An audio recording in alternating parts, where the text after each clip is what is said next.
The eddy current loss of a transformer at 100 volt 50 hertz is 20 watt. The eddy current loss at 100 volt 25 hertz will be, understand, ఇక్కడ మీరు జాగ్రత్తగా గమనించారనుకోండి, ఇక్కడ V/F ratio ఏమైతే చెప్పండి, 100/50 is equal ఎంత 2 అవుతుంది V/F ratio. ఇక్కడ కూడా V/F రేషియో ఏమవుతుందండి, 100/25 ఈజ్ ఈక్వల్ టు 4. అంటే సింపుల్ గా మీకు ఏమర్థమైంది, V/F యొక్క రేషియో ఏదైతే ఉందో అది కాన్స్టెంట్ కాదు అని అర్థమైంది. మరి అర్థమైనప్పుడు ఎడ్డీ కరెంట్ పవర్ లాస్ ఏదైతే ఉంటుందో ఈజ్ ప్రపోర్షనల్ టు ఏంటి, V² కదా. ఒకసారి ఎడ్డీ కరెంట్ పవర్ లాస్ చూస్తే అర్థమవుతుంది. Eddy current power loss is proportional to V². So ఇప్పుడు క్వశ్చన్ ఏమడిగాడు, that is nothing but P is proportional to V² will be the relation. So మరి ఈ relation ప్రకారంగా చూసామనుకోండి, ఎలా రాయొచ్చండి, PE2/PE1 is equals to V2/V1. ఓకేనా, V2/V1 whole square. Okay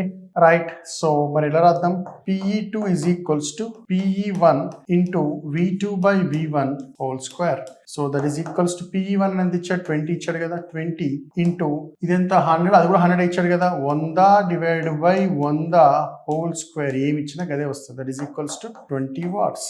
so PE2 20 watts. అంటే simple గా మనం చదువుకున్నప్పుడు ఏం చెప్పినా, అరే by eddy current power loss అనేది రిమైన్స్ కాన్స్టెంట్ అని చెప్పినా లేదా. సో ఇంతకుముందు ఎంత ఉండే, 20 వాట్స్ ఉండే. సో ఇప్పుడు కూడా ఎంత ఉండాలా, 20 వాట్సే ఉండాలా. So what is the right answer, option.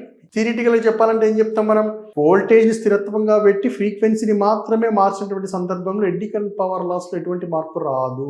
కానీ ఐరన్ లాసెస్ మాత్రం inversely proportional to the frequency అని చదివినాం, చేస్తాను. ఇది మ్యాథమెటికల్ గా అర్థం కావాలంటే ఈ రూపంలో చూసుకోవచ్చు.